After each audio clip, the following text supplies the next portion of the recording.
There's that old saying, it's what? The harder I work, the luckier I get, right? Yeah. And I mean, there is something to that where if you stay committed to something and you're making, you're not letting up on it simply because something didn't go the way you hoped it went the first time. Because I also think Mhm. that really, I've seen that, in my own career in many ways, I've seen that catch people, whether it's a job search thing or whether it's a professional career. It's like something didn't work right or the way I thought it should go the first time. Therefore, fail. Therefore, do not try again.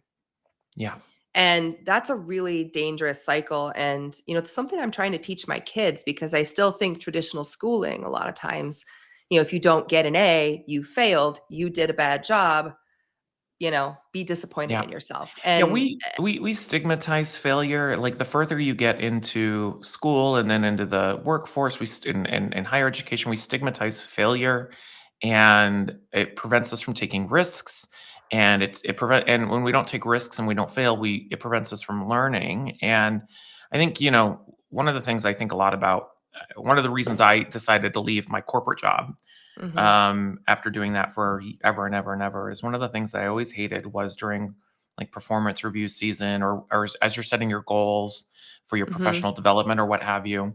They would always my boss would always want to talk about, okay, let's find your areas of opportunity and let's work on those. And I always felt like, well, you know what? My areas of opportunity are areas of opportunity probably because I don't like doing that shit or I'm not there's a reason I'm not good at it. And yeah, why don't we focus on making me better at the things that I love? And right.